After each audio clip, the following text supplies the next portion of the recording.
Okay, so what's been happening since the last time I checked in with you guys? So remember I was telling you about how Mr. A's lawyers have been really being aggressive with a lot of the netizens out there, and I told you a little bit about how the legal system works here with the whole defamation law and how it's really strict where even if you tell the truth, people will go after you, and that conservative YouTube channel is being really attacked right now along with YouTubers.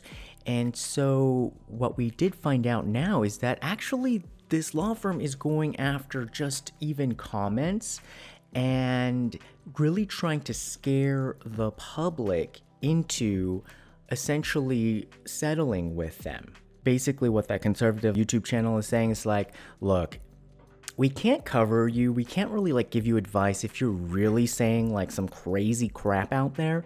But if you're just basically saying like, this investigation's not done, I have some worries and concerns, and then this law firm just sends me a random letter, don't send them money. Do not send them money.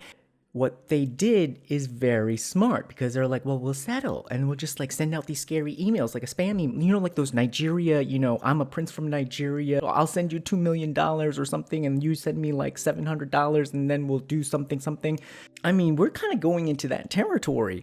And so they're trying to shake people up and scare them. You are just expressing your freedom of speech and you're talking about what is in the news, and it's not a settled case whatsoever. We're talking about news topics. This is a very scary way to suppress public opinion. If it works for this law firm, it's very smart because it's a way to suddenly get an infusion of cash, save work for the police department, and to quelch the online chatter. But on the other hand, it's basically taking money away from people's pockets, scaring them into sending money that they probably need and that they probably can't afford to give, and scaring them unnecessarily, giving them a false impression of what the law is, and then squelching public dialogue and therefore democracy. We got an update on what kind of investigative committee is going to be formed. And it even gets shadier because last week we heard a little bit about what the formation would be. And so now we're getting more of a specific structure. They're saying that it is the Accidental Death Investigation Committee that they started with the Sewol Ferry disaster. They made a special committee to figure out how the owner of the Sewol Ferry, the company, how he died. So they found his body in a fruit orchard because apparently he had a little country house. He was hiding in a secret room with almost $1 million in cash in there, but he was 2.5 kilometers away from that house, and he was in the field and he was all shriveled up, so they had to form a committee to try to see how did he die? And then they used this committee 3 times in the past 3 years, and each time they were like, oh, it doesn't need that much more investigation, we're gonna wrap up the investigation. The makeup of the committee is similar to the numbers that I showed you before, where traditionally it has been a majority of the people who are inside, which basically means the police, and then 1 or 2 people from the outside.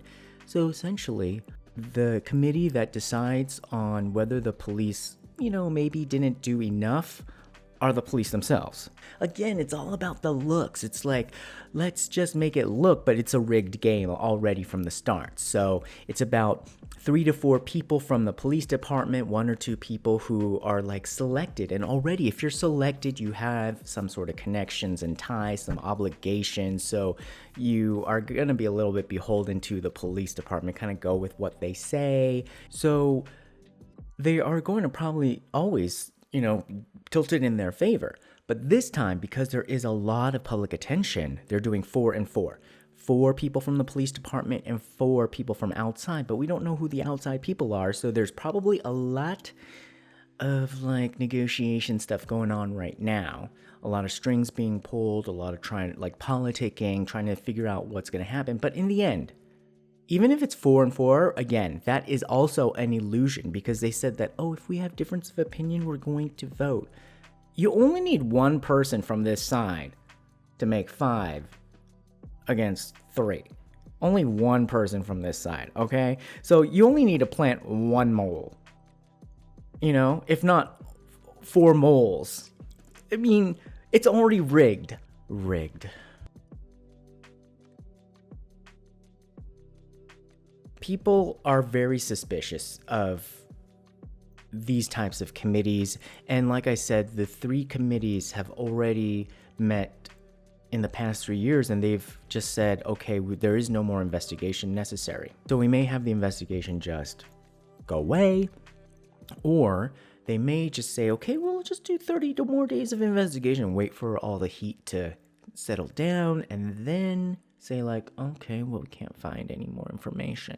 So SJM's father is really upset because he's saying like, look, we just want to know how he died, whether the injuries contributed to his death, how he got into the water. We're not looking to try to make somebody into a criminal or saying that there's a crime, but we just really want to know like how this investigation is progressing to see if there is going to be any answers to put this to rest. So with this commission, the big concern is that it's just going to add 4 people who don't really know what's going on. They're just going to get a briefing that's really heavily tilted in the police department's perspective, and then they'll just like rubber stamp whatever they say.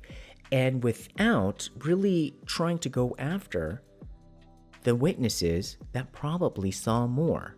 That's the biggest red flag right now. Not only the fishermen and also the witness number 1 and also some of the other witnesses that seem to now not really hold water, but on top of that, the witnesses that weren't found. This is a very old tactic. This is beginning to seem like very professional. Anyhow, so watch out for what's going on now, man. I wish there was more that we can do. If you guys have any ideas, put them in the comments. See you guys later. Love you. Bye.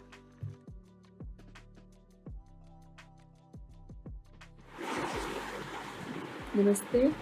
안녕하세요. Well, I was just following up with the case of Son Jung Min, and I was quite unhappy with the way the things are being going for him and his family, because definitely if you look at what all has come forth to us, the things are very, very clear. I think if it is tackled in the right manner, and if the people who are actually looking into this see it in the right way, they conduct their duties in the right direction, I think it should not take the amount of time it is taking. So I really feel that this case should take a turn now.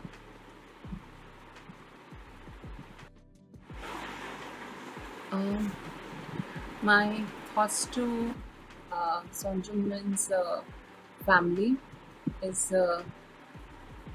I just want to say my heart goes out to you. I, being a parent myself, definitely understand how tragic it can be to lose a child you have raised right from their birth to the age that they are at present, and only to be taken away in such a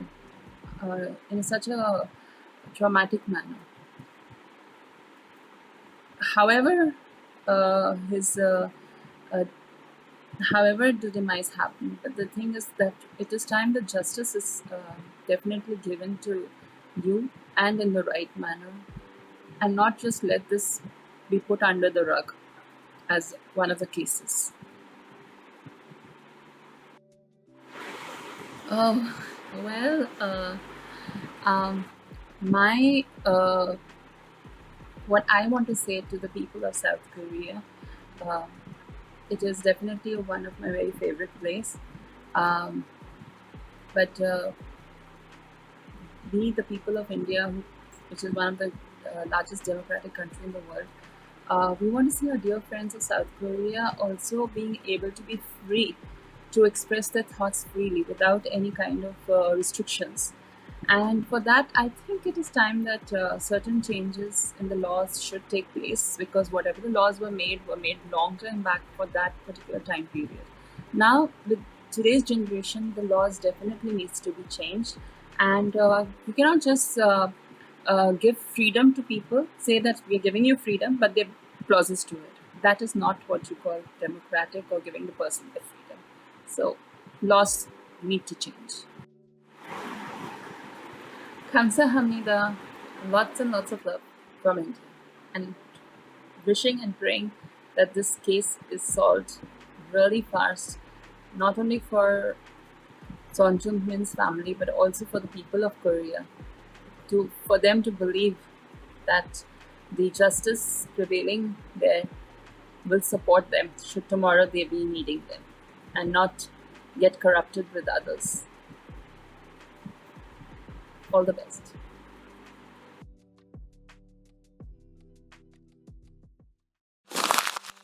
Tune in next time. Don't forget to subscribe. Find us on YouTube, Instagram, Twitter, and Facebook. Love you.